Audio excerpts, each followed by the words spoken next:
Have you ever walked into a fly shop and wondered who produced all of those flies you see? Would you love to hear which patterns are the hottest right now for your trout species that you are targeting? And are you interested in learning about brook trout fishing with a focus on the northeast part of the country? Today, you're going to get an insight into these topics so you know how to find more of the best flies to use this season and this year on the water. This is the Wet Fly Swing Podcast, where I show you the best places to travel to for fly fishing, how to find the best resources and tools to prepare for that big trip, and what you can do to give back to the fish species we all love. Hey, how's it going? I'm Dave, host of the Wet Fly Swing Podcast. I've been fly fishing since I was a little kid. I grew up around a little fly shop and have created one of the largest fly fishing podcasts in this country. I've also interviewed more of the greatest fly anglers than just about anyone out there. Nick Yardley, the head man at Fulling Mill, is going to take us inside how Fulling Mill came to become one of the leaders in the UK and US markets for flies. You're going to find out how they choose the best flies each year and how they end up in your fly box, why he is bullish on Stillwater flies and Stillwater fishing, and why he loves the Gaspe and the Great Lakes for salmon and steelhead. We're going to talk about that today, which is going to be great. Plus, you're going to hear how rock climbing got him to the US and the big name superstar we both know and love and look up to as a mentor. This is something we have in common. If you ever wondered what Fulling Mill means, let's find out today. Here he is, Nick Yardley from fullingmill.com. How you doing, Nick? I'm doing great, Dave. Thanks for having me on. Yeah. Thanks for setting some time aside today to dig into Fulling Mill, a company that I've heard a lot about. I don't know the history, so you're going to tell that today. And you guys have been out there quite a while. We're going to talk about all of the products that you guys have, some of the history, like I said. And then we're going to get into maybe some brook trout. I know you love Atlantic salmon, some steelhead. We've done a lot of Great Lake stuff as well. So we're going to talk about all that today and pack it into one podcast. But before we get there, let's take it back to fly fishing. How'd you get into it? What's your first memory? Yeah, I mean, I like a lot of people. I started really young in fishing, about 5 years old. Just the light bulb went off above my head, and I'm like, this is it. This is what I want to do. I grew up in Yorkshire, England, amongst the dark tectonic mills of the old textile industry. And I started off by coarse fishing, fishing for bream, roach, perch, and so forth in the canals and rivers of the area. Started match fishing in those days, where we would go and jump in a coach, go to a location and compete against other clubs in 5-hour matches. That was my introduction to fishing. But when I was around 10 or 12, we took a family visit down to the Dorset, where there's a lot of very famous chalk streams. And my mother was visiting a college friend whose husband just happened to be a gentleman called, can't remember his name now, but he's a gamekeeper on a very famous river down there called the River Allen. And he took me out, being the nice guy that he was, and we took a fly rod out and we started flicking flies at some fish. And to me, it was another light bulb moment where it's like, I never want to coarse fish again. Fly fishing's where it's at. And when I came back, went to the local tackle shop, sold all my match gear, bought a fly rod, and I've been hooked ever since. Nice. What was the first, do you remember what that fly rod was you bought? It was actually a rod that was totally inappropriate for what I was doing, but it was the only fly rod in the fishing shop where I took all my stuff to sell. It was a Bruce & Walker 4 to 5 weights, 10.5-foot boat rod. And I was fishing tiny little streams. So, it was completely useless for what I was doing, but I had no clue about it. But I then had a stroke of luck. We were coming back from a holiday in France, driving back up through and stopped at some relatives. And one of those relatives was an old French guy who was unfortunately passing away from cancer. But he listened to me talk enthusiastically about fishing and my new love of fly fishing, and he strolled upstairs to his bedroom, came down and handed me an 8-foot Piston or Michelle parabolic fly rod. So my first real fly rod was a split cane fly rod, which wow. I felt very lucky to have. It took me about a month to break the tip off in my bike's wheels. So after that, I had a 7.5-foot rod, but it worked great for what I was doing initially. Oh, wow. That's really cool. So that's kind of you. So you grew up over on that side of the pond, and then I think it was 86 you moved out to the United States. Describe that. How'd you get out here, and then have you been here ever since? Yeah, I moved out in 86. I remember going through college, and just the thought of going into the workforce in Britain just did not appeal. It was the Thatcher years. There was a lot of unemployment, a lot of angst in Britain. It wasn't, to my mind, a great environment to spend the rest of my life. I wanted a bit more of an adventure, and I tried really hard to come to the States. My background was heavy in the climbing world, so I was, that was kind of my background. And I managed to secure a position with a climbing school in New England called International Mountain Climbing School. They did the H1 permits for me so I could come across as a specialist in my field and work for that company. And I did that for 10 years and absolutely loved it. I got to climb ice through the winter, rock through the summer, Himalayas or Alaska in the spring and the fall. And it was a great life for 10 years.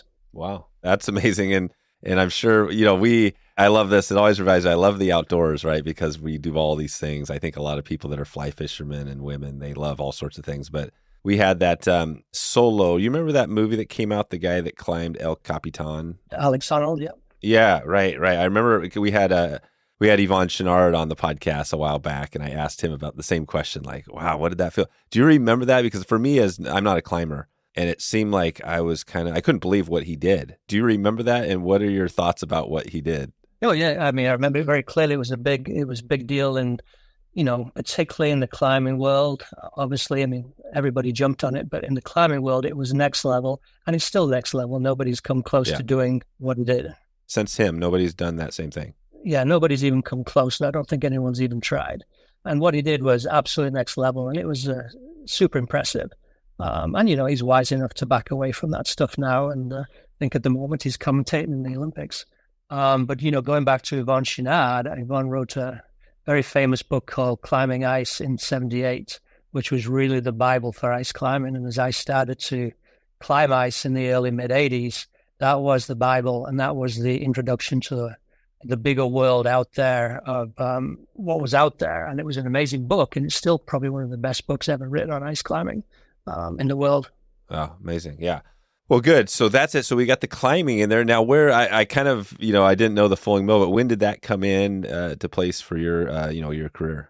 That came in 2018. I'd worked in the outdoor industry I guided for, like I said, for 10 years and so forth, then moved more into conventional outdoor industry, working as sales manager and CEOs of companies in the climbing and outdoor world. And then, 2018, I was really wanting to change something different. I'd lost the passion for the outdoor industry, not the passion for climbing personally, but the outdoor industry had become a very large, corporately run industry. The passion in my mind had left.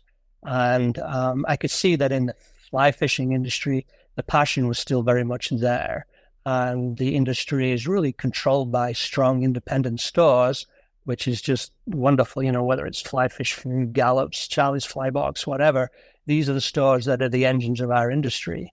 And we were losing that in the outdoor industry, and I had the opportunity to apply for the position at Fulling Mill. They were making some big changes and going in a new direction.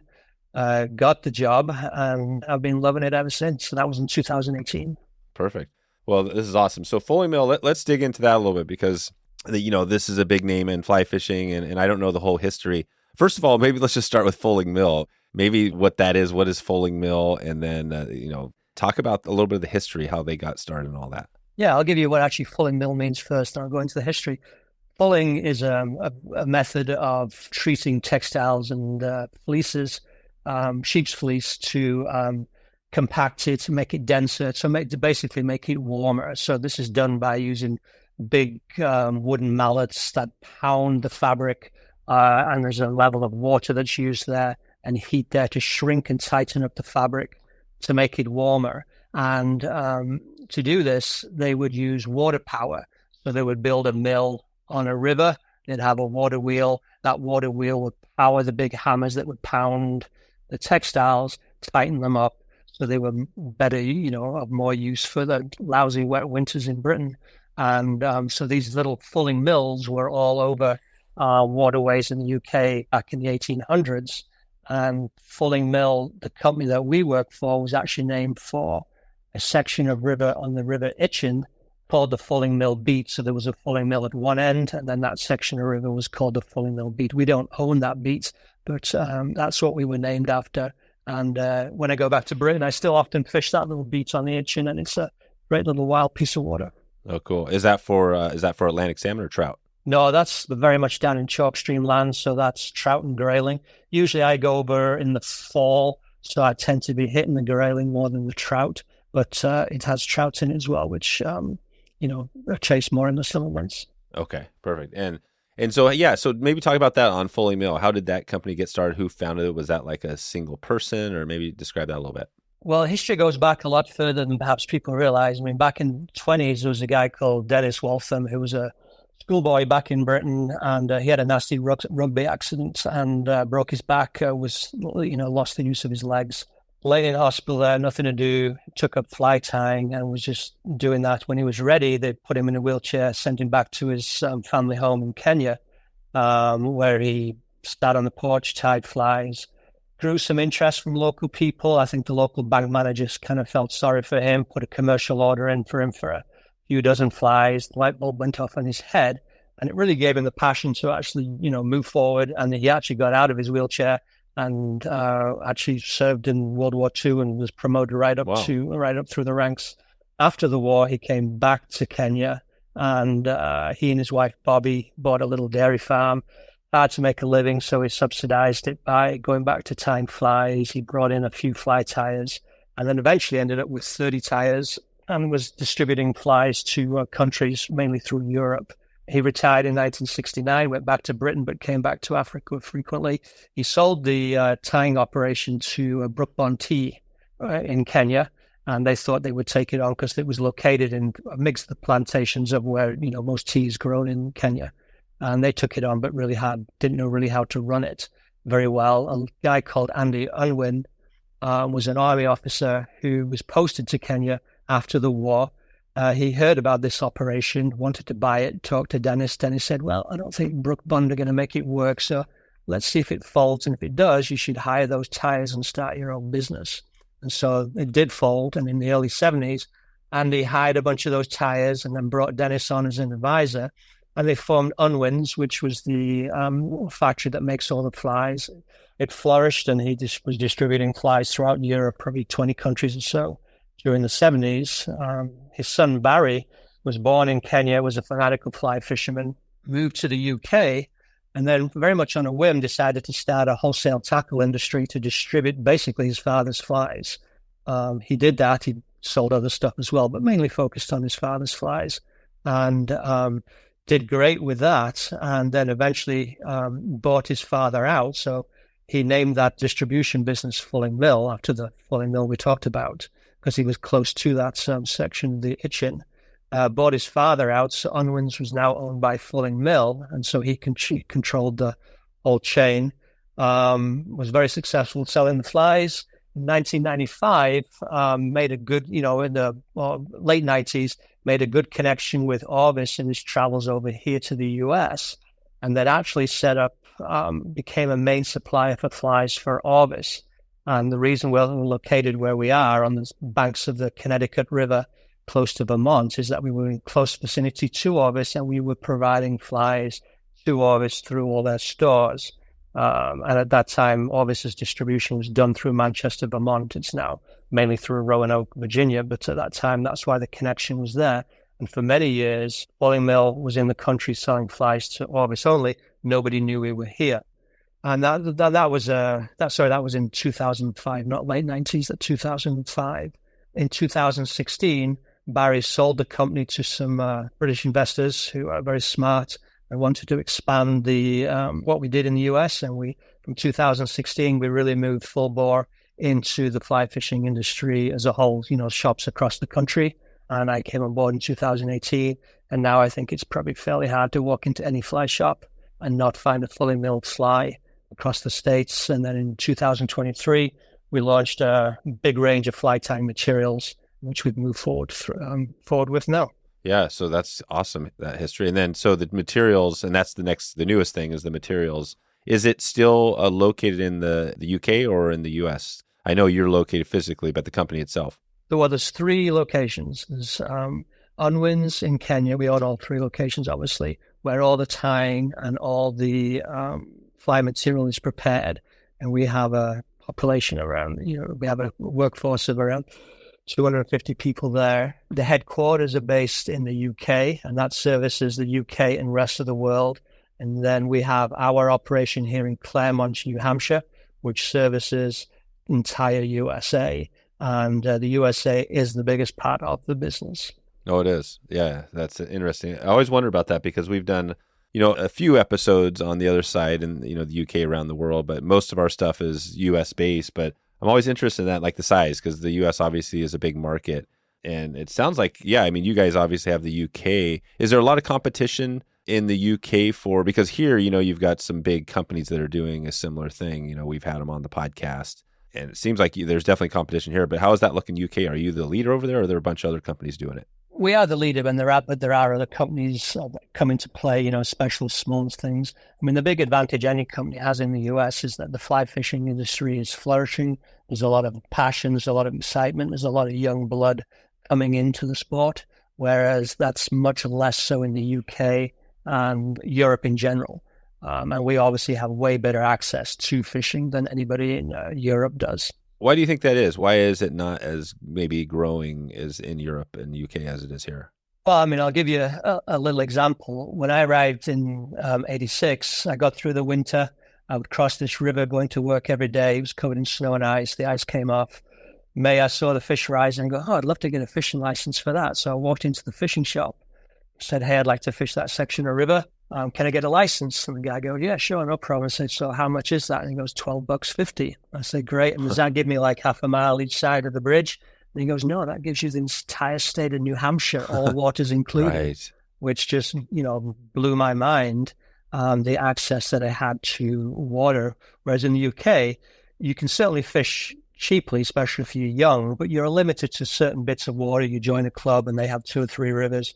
As a young person, you can't just buy a fly rod, walk down to the nearest piece of water and just go fishing as you like, as you can here in the US. So it just limits people coming to the sport. And so we're very lucky in the US. And we have such a variety here in the US. So if you get bored with trout, you can chase bass or striped bass or pike or whatever. We're very lucky. Imagine a place where a river meets your doorstep without breaking the bank. Introducing Jackson Hole Fly Company, redefining the online fly shop experience. JH Fly Co. designs and manufactures all of their own products so they can deliver high-quality fly rods, reels, flies, and gear directly to your door at incredible prices.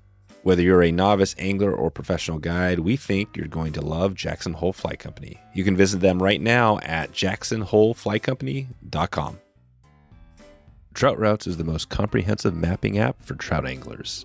With over 50,000 trout streams, 350,000 access points, public land maps, and more, Trout Routes is the #1 resource for navigating, researching, and exploring trout streams. You can download Trout Routes for free in the App Store today. Just search for Trout Routes on your phone and take your exploration to the next level. That's Trout Routes, TROUTROUTES.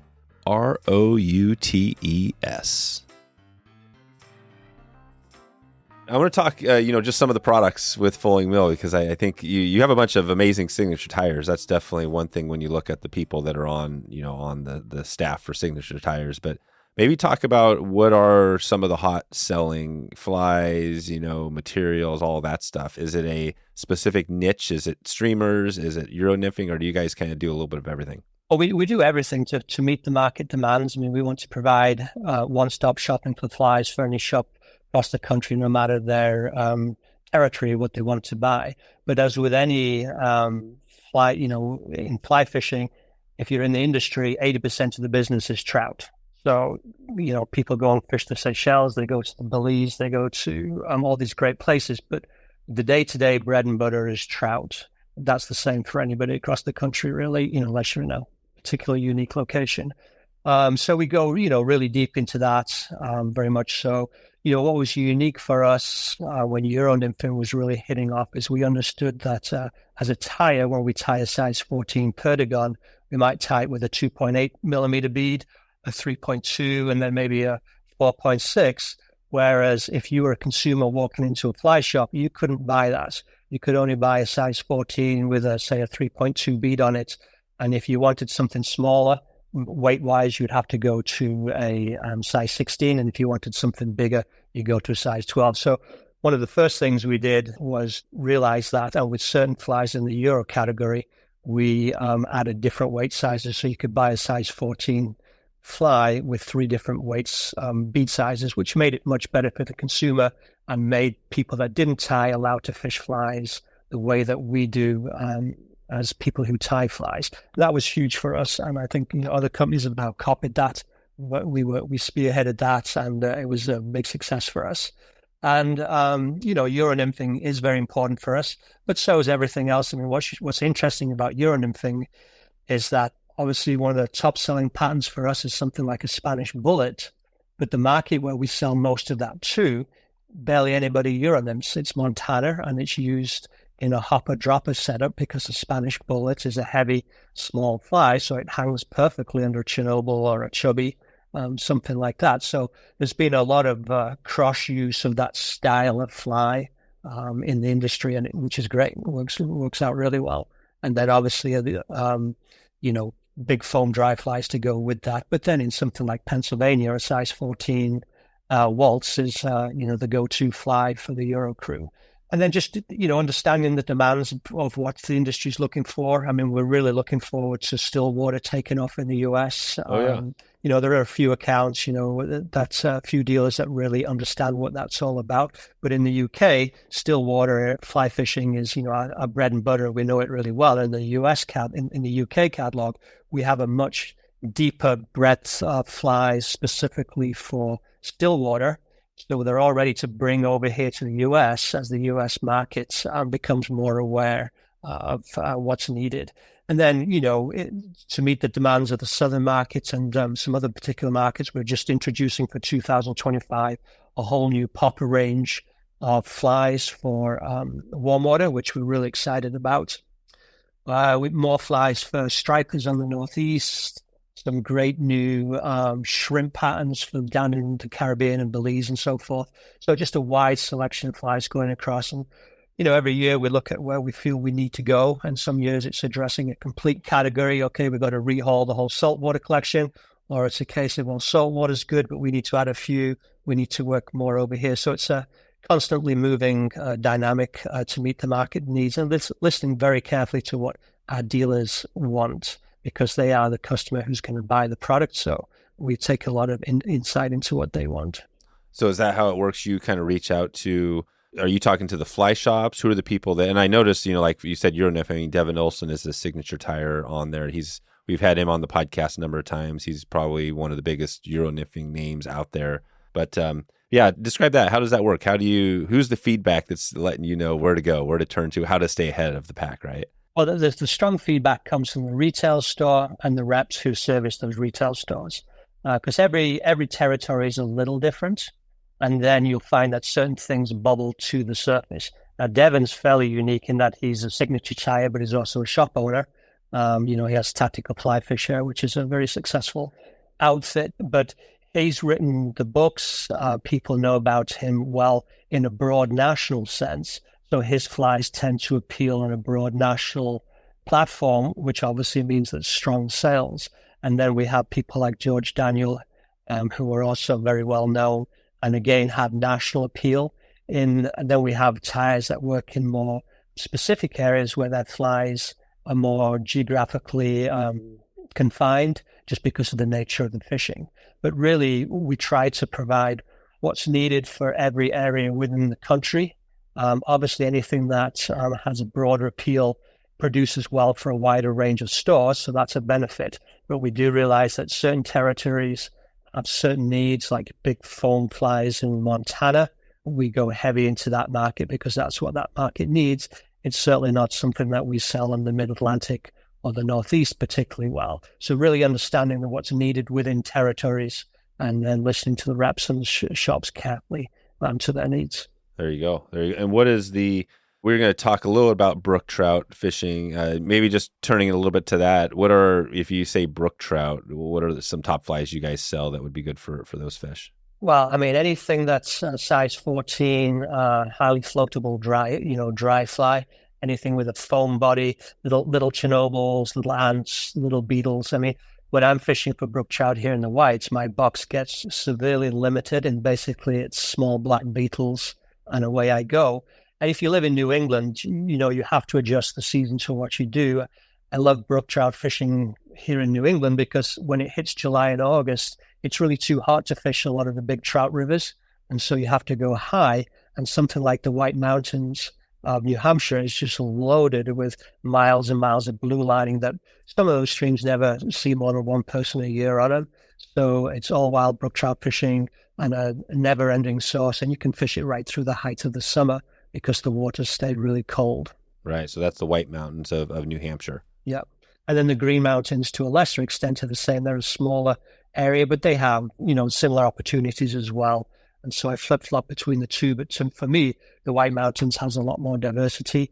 And because I spend a lot of time climbing there in the winter, it's kind of cool to fish the stream that higher up. There's a big ice climb that you climb in the winter. And in summer, you fish that stream lower down and catch the trout from the water that's been fed by those big waterfalls higher up. Right. God, this is awesome. So that's a little on the brook trout. Let me take it back because I was interested in hearing, how it works with the shops. So are shops typically, because we noted, there's some other big companies out there doing a similar thing, a product, what you guys do, selling flies. Do shops typically have multiple companies like Fulling Mill and others in the same shop, or do you guys typically have, one shop and they carry all your stuff? How does that look? No, most stores will carry 2 to 3 different fly vendors. And then with some shops, we will do custom orders specifically for flies that are unique to them. So we may have a store that works in a particular territory that has a lot of visitors through the summer, and they have 2 or 3 patterns that go absolutely gangbusters for them through the summer. But anywhere else in the country, they just wouldn't sell. So those stores will do custom orders for those particular flies. And that's something that we specialize in for stores and do very well as well. We're able to manage that because everybody within our company is an employee, whether you're a tire or you're us.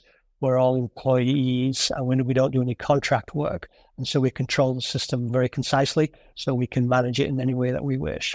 Right. How does that look when you have, say, the process of you talk to a fly shop and you're looking ahead to 2025 and you're kind of asking them, hey, what do we need to mix up, change up for next year? And they say, here's this pattern. And it's something kind of off the wall, maybe you don't have in your system. What does that look like getting that so it's ready? Is that a pretty large process to teach the tires, the new stuff? Maybe describe that a little bit. It's not particularly hard. It's something we do quite a lot. We do with very complicated patterns. A lot of these custom patterns, they can be super simple or they can be actually quite complicated, and that's why nobody wants to touch them. So what will happen is the shop will give us samples of the particular product they're in. Then Eric Kelly, who's our technical manager, will send them off to the factory, or generally he will travel with them in April when he visits the factory, sit down with the tires. The tires are incredibly experienced over there. Most of our tires have been working with us for 15 to 20 years. They're usually, late 30s to early 50s, so incredibly talented tires. We'll have a few tires that are specializing in taking in these new products. They will make what they call master samples based on what they saw. The shop will give us the materials and the instruction recipe and everything that they want to be used. We will counter-sample those products, send them back to the store, and the store will go, well, yeah, these are great, or these are great, but the tail's a little long or the wings are a little short, so we'll counter-sample again. We won't produce those flies until the shop is signed off on them. And so we will have the perfect master that the shop has signed off on in the factory. And every time those flies are tied, they're tied to that master that they have. And then the shop, we will do that in April. We will go through the process through the summer, getting it exactly right. And then most shops bring in their custom order flies anywhere between February and, say, June, which is obviously the top, when fishing really takes off in the U.S. Yeah, so right now, are you guys pretty busy? Like, what is it right now? So it's kind of August. It's going to be September soon. Does your year throughout the year look pretty similar, or is it does it change at least with your job? No, it changes. Yeah, it changes a lot. Yeah. We now have 2 peaks of sales. I mean, before flies would be the big peak, but now with materials we have a big peak in the winter as well. But what happens now? We're going into the pre-season window where we've produced our catalog. Reps are going into the stores with samples, showing all the shops the samples of what we will have for 25, and then shops are getting their first look at them. Then they will be producing, giving us orders through the fall for what they want as a pre-season in the spring and the summer for next year. And what we're known for is really being able to deliver what a shop orders. So if you order X number of flies, you will get it from us on time. And, our general shipping is about 98% complete. So we're very reliable for that for a store. So if you were ordering a certain fly for a certain hatch, and that hatch is the first 2 weeks of June, but your flies don't arrive until middle of July, they're wasted flies. No customer's going to buy them. They sit on the shelf. You've had to buy them. You cash out of hand. So being able to deliver product on time in flies is really, really important for a shop because it can be make or break. Because if you don't have a certain hatch in your bins when that hatch comes around, you don't make any money out of it. And so it's a disaster. And then when the season comes into play, what we're also known for is continually being in stock on flies. So you may have pre-seasoned X number of flies, but boy, it's a really good year and you sold through. Well, you can consistently reorder flies from us, order on a Monday, have them on a Thursday, have them on the shelf by Friday and for the weekend.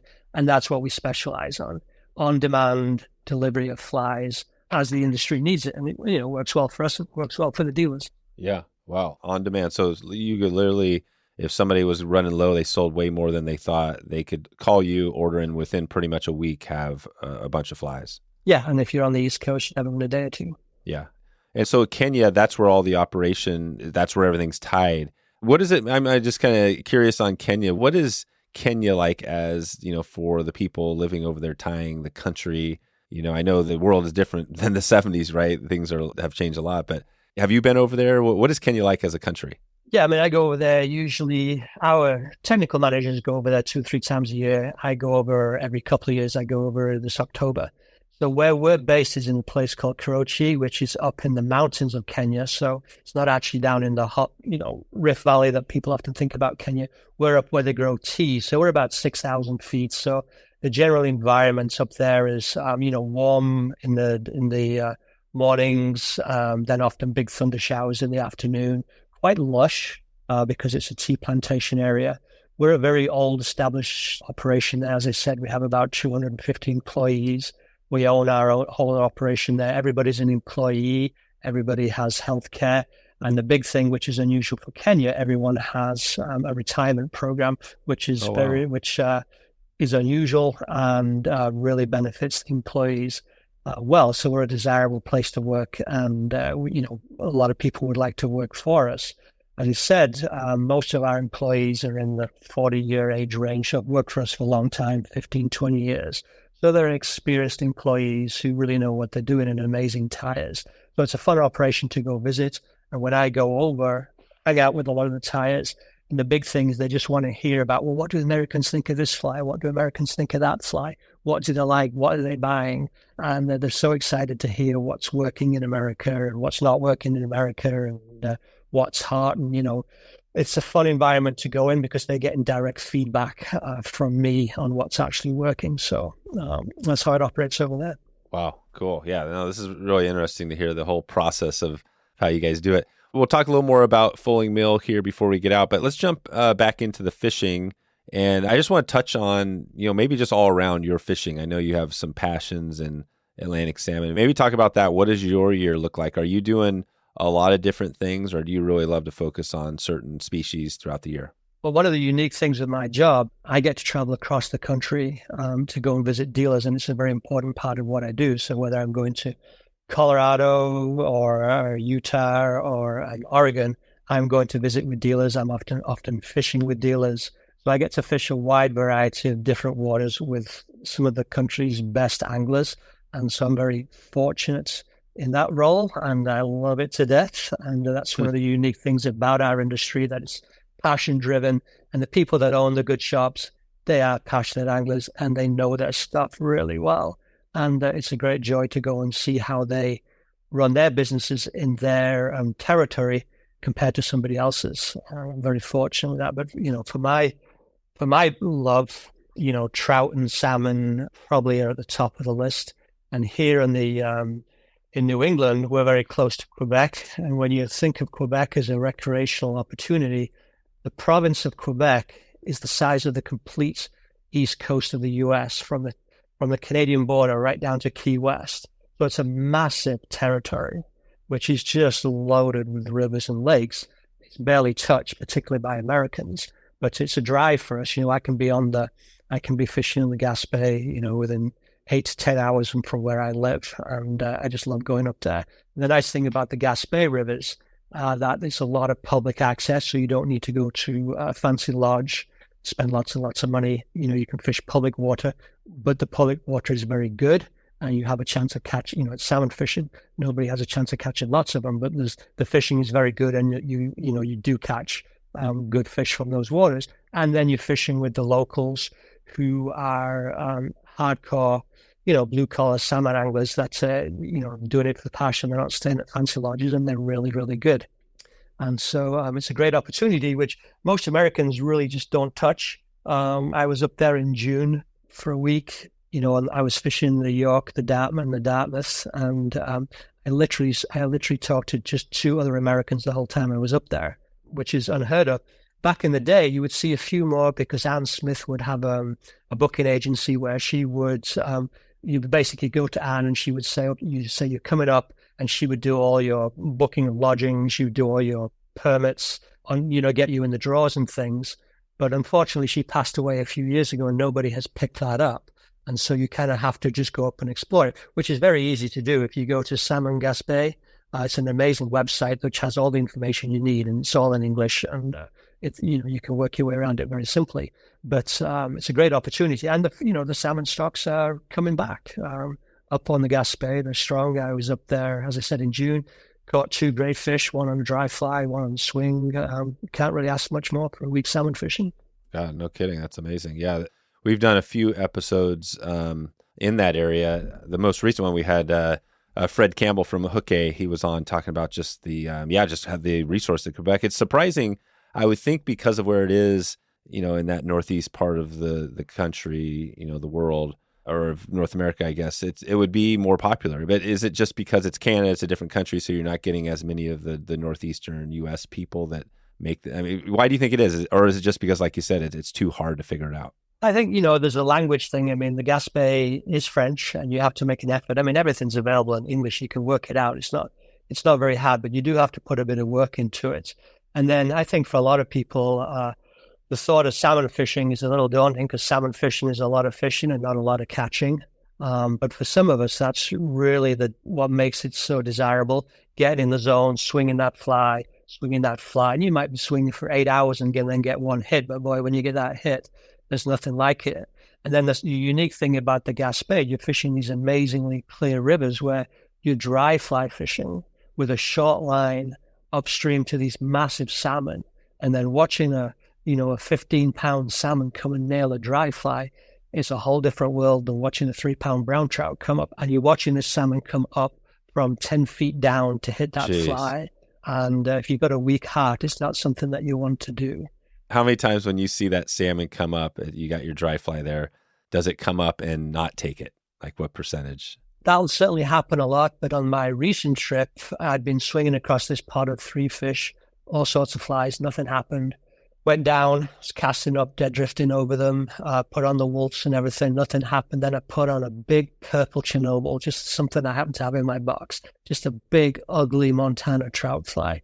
Cast it up, fish came straight up, whacked it hard, hooked on, and that was it. Game over, had fish on it. It was the most amazing fight, and it was on a purple chernobyl. Join the ranks of satisfied anglers who trust Togen's Fly Shop for all their fly tying and fishing needs. Since 2005, they have been committed to providing high-quality materials, from hooks and beads to hackle, marabou, and much more. And if you haven't heard, Togen's moved their operation to Colorado, now providing the same high-quality service and still at that affordable price.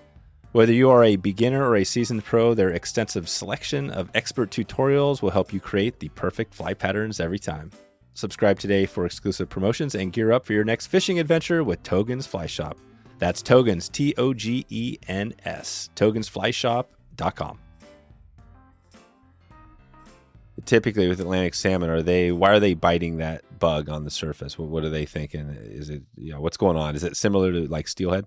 Yeah, who the hell knows why they're really taking? They get pissed off, and they obviously are pissed off because they come from really deep down to hit these flies. The fish I was just talking about, that was a fish 10 feet down in the water. I could see the fish, but it was right down there, and it came all the way up for this fly. I'd swung swung flies in front of it already, and I'd already cast bombers up over it and had nothing. And then for some reason, a big, fat, ugly purple Chernobyl with rubber legs was the desirable fly. And then the fish had no hesitation, came straight up and took it. Right. Yeah, that's really cool. Nice. So that's a little Atlantic salmon, and you have a little bit of steelhead background too, right? Do you fish just as much for steelhead as Atlantic salmon throughout the year?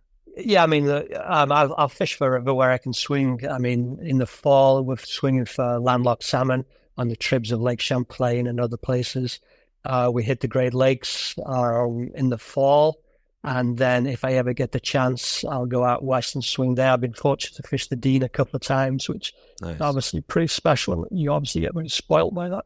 But the Great Lakes steelheading is amazing. The river that's closest to, or best opportunity for me to swing is the Salmon River, which, gets sometimes a rough rap.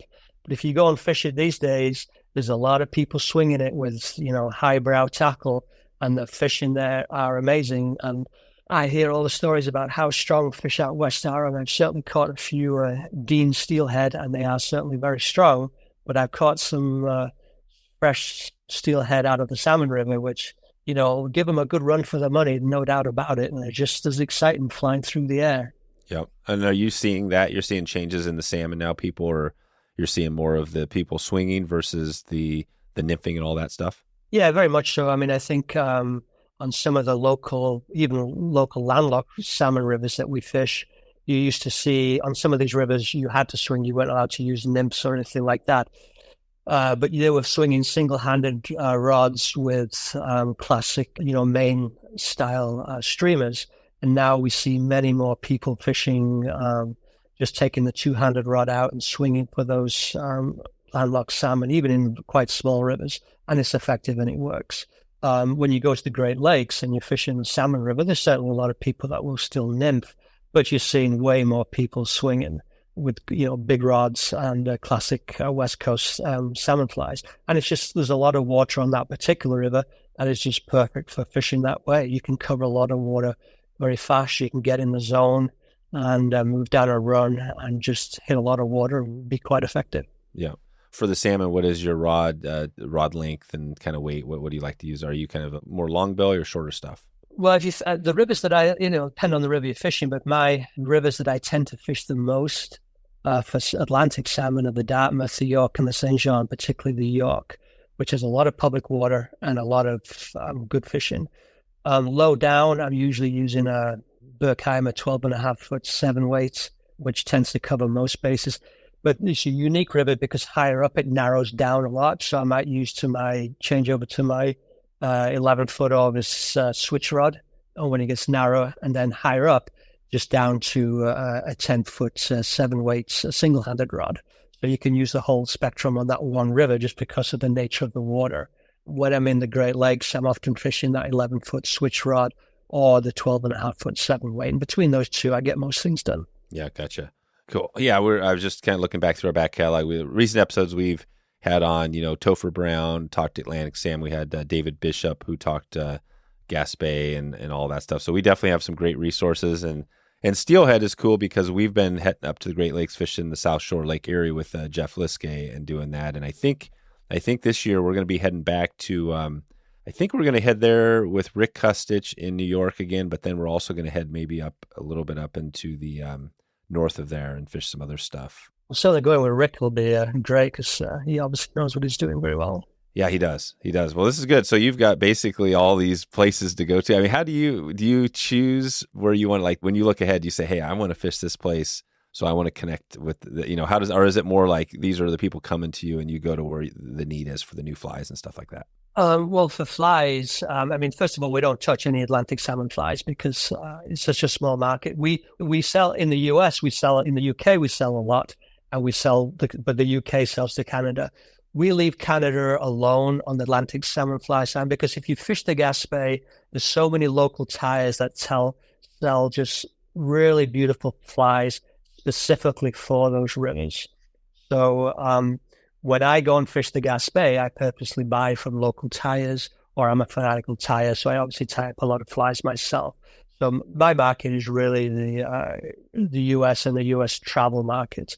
We did sell a lot of Atlantic salmon flies to certain stores that have a lot of travel business to Russia back in the day, but obviously that's dwindled out nicely. And there's just not enough Americans going to the east coast of Canada to justify selling Atlantic salmon flies in the US. I would much prefer to push them to the local markets there when they're up there. Yeah, definitely. Is that the same for steelhead? Is steelhead something, or do you guys have steelhead flies as well? We have steelhead flies. We don't push too hard on the West Coast because there's obviously a lot of specific tyres and people that know that work well.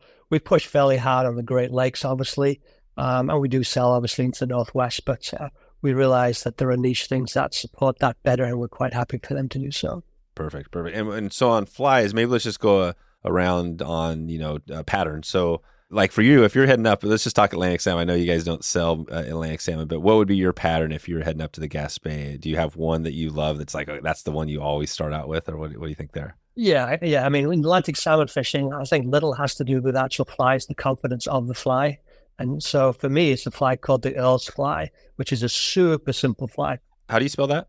Earl, Earl.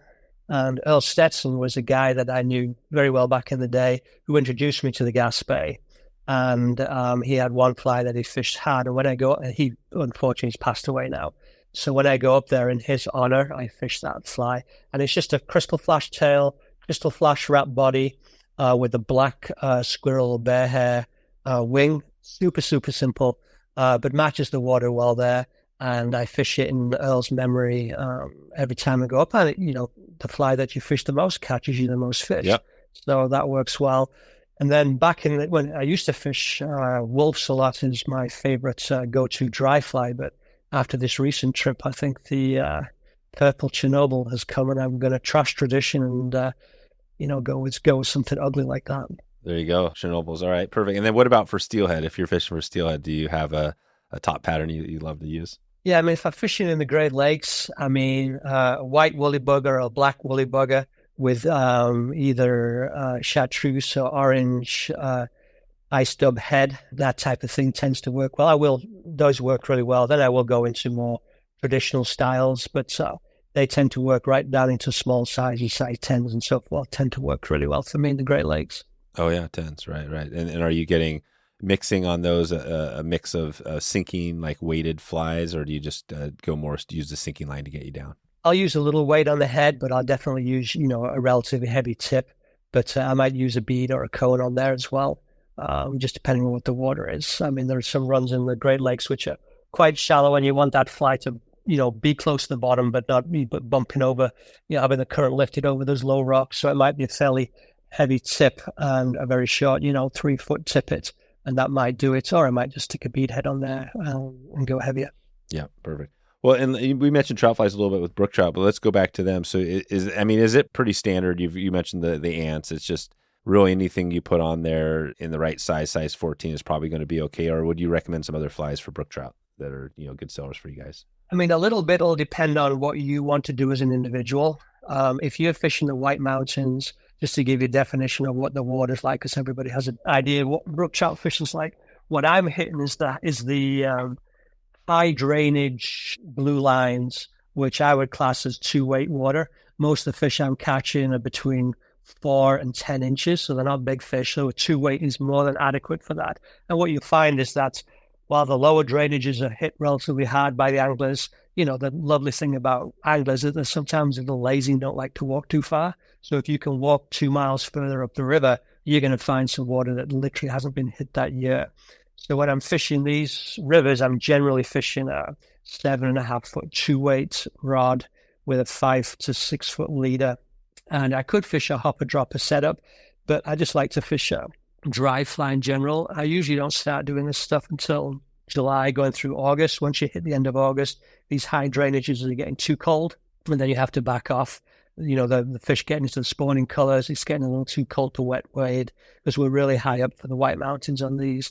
And so stimulators, Adams, or classic flies, I tend to like to go something with a little foam. I've got couple of little things that I use that I tie up myself. Even though I have a warehouse with millions of flies in them, I'm still a fanatical tyer. And if you look in my box, most of the flies that I use, I tie myself because I love tying. And now, fortunately, I have a warehouse full of tying material, which I can now use to go and tie all those flies with, which is great. But I keep awesome. which I keep pretty simple. I will take a few little nymphs up there to use as a hopper drop or a couple little streamers if I get to a really big pothole. But I get kind of lazy, and if I can't catch it on a dry fly, I say, well, you deserve a good rest fish. I'll come back for you next time. Right, cool. Well, let's start to take it out of here with our winner shout out segment, and this is where we give a shout out to one of our winners who has won a trip. Greg Mills recently won the trip to Alaska. We gave away a trip and a bunch of gear, fly rods. I think it was worth over $6,000 in gear. So shout out to Greg Mills. I'm going to be actually heading up with Greg and some other people to fish Alaska. And today's winter shout out is presented by Togiak River Lodge. So we're going to be fishing for Chinook as well up there at Togiak. So I want to give a shout out there to Togiak and to Greg. Maybe just starting this wrap up segment out. Do you have a top destination? I know Chinook fishing for some people on the fly is a big destination for a lot of us, on the West Coast. But what about for you? Do you have anything you haven't done yet? I'd love to go and fish in Scandinavia. I've never fished there. I'd love to go and chase salmon and trout and grayling up in Scandinavia. Would probably be one of my must-do trips. There you go. And that would be pretty much everything, or is there one species that really gets you fired up for that? Well, I mean, salmon would be the way, but it looks like the fishery's collapsing there this year, so probably I'll have to wait till it comes back. But and then there's still so many rivers in Quebec that I haven't hit. And Labrador and Newfoundland are all high on the list for chasing Atlantic salmon, and they're still pretty close for me as well. Okay, good. Well, another trip we're doing, and this is one I think we're going to be working with you guys on, is we're heading over to fish with Mike Schultz Outfitters for smallmouth bass. And that's been big on my radar. I haven't been out with Schultz, but he's kind of one of the guys that's leading out there on some of the stuff. So, and I think you guys have a couple Schultz, right, patterns? Do you know which patterns those are? Is that in your lineup? Yeah, we have a few, and you can just go on the website and you'll pick them up. But there's the Swinging D and so forth in there, and they're obviously phenomenal flies. And Schultz, he really knows his stuff, and he's got a lot of big fish out there. So you'll have a great trip out there. Perfect. Yeah, it seems like, it's, again, another species, right? Smallmouth bass. Do you find that, there's species out there that you guys are thinking like, hey, we want to get into this one, maybe it's coming up? Is there anything on the horizon you're thinking that you're going to be adding to the lineup? Well, we're always adding more warm water, because warm water, smallmouth bass are just phenomenal. We live on the banks of the Connecticut, which is one of the best smallmouth bass fisheries on the planet. I mean, we're just catching massive, big, fun fish in the heights of the summer. But Stillwater, I would say Stillwater trout fishing is something that we expect to expand in the U.S. I mean, Devin Olsen's just come out with his new book on that. Companies like Fly Fish Food push it really hard and understand it really hard. They're not just pulling a fly through water. They really understand how to fish it. And, Jeff Perrin out in the Fly Fish Paradise, he's obviously understands it really well. So we think with there's so much water in the US, which is so good that people just don't really touch yet. There's a massive potential there, and we expect that to come on, but it'll be slow because for a lot of anglers, the rivers are where trout are at, and that's what they want to do on the holidays, which is fair enough. I think warm water bass fishing will become stronger. Obviously, carp's coming on stronger. I think that's, for some people, that's a little hard because it'd be quite frustrating depending on where you're fishing, but that's coming on strong. But we have to remember these are all good categories, and but some of them are niche categories compared to overall what happens in the trout world.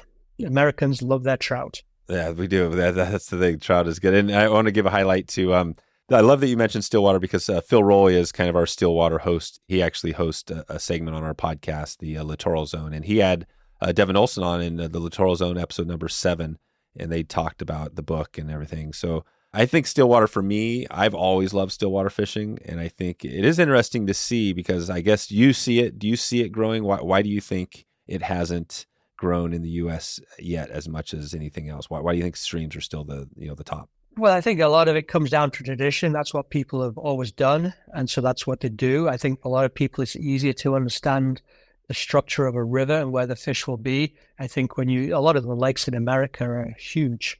And when you go to one of those lakes and you stand there with your little 9-foot fly rod and look out at acres of water, it's very intimidating. But again, it's a case of breaking it down and understanding what's going on. And then, you have lakes like Pyramid, which are just, loaded with absolute massive fish. Here in New England, we got small brook trout ponds, they're everywhere. You just go up with a float tube and you can dry fly fish all evening to just amazing fishing that hardly anybody's touching. So there's so much potential out there, but I think tradition has kept people away. I think the thought that in some locations you do need some type of floating craft, where it's a float tube or a boat, which is obviously just another piece of equipment, which is a limiting factor for some people. But, a lot of these lakes are accessible by foot quite easily. But I think a lot of people, as of yet, don't understand it as well and are a little intimidated to go out there, a little intimidated to think that, well, I might have to cast a lot better because I might have to cast a lot further. Because most river fishing, you don't have to cast particularly well or particularly far to have good success. So a lot of things come into play. But, the reality of it is stillwater fishing can be very simple once you know a few basic things, and it can be very productive. And the fish can be really big. Yeah, exactly. And you can get bigger fish. Well, I just want to give one more shout out to Phil Roy's book, Stillwater Flies with Phil Roy. He's got a number of patterns, and, obviously he's known for his own signature patterns, I think, that he's used. But yeah, no, that's cool. And I think that, like I said, this is cool. You guys are digging into this.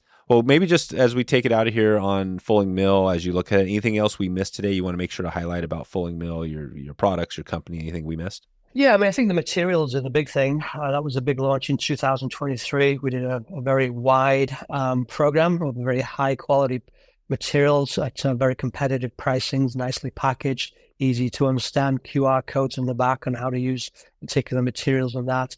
That for us has been very exciting to see how the industry has received it. It's a range of products that we will be expanding continually over the next few years.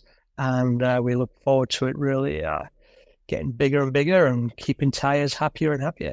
Right. Do you find with materials in the fly shops, because I grew up around a little fly shop, and we were we were kind of a fly. The fly tying was a big part of the walls were chock full of fly tying materials. Do you find that, maybe it's a 50-50 split between the fly shops that have tons of fly tying versus those that don't? I mean, I know Fly Fish Food, right, has tons of stuff, but what's your take there? Yeah, it depends on location, because if you're a destination fly shop, if you're right on the Henry's Fork, you're probably not carrying a lot of fly tying material because everybody's coming there to fish, and you're closed through the winter months because there's no population base.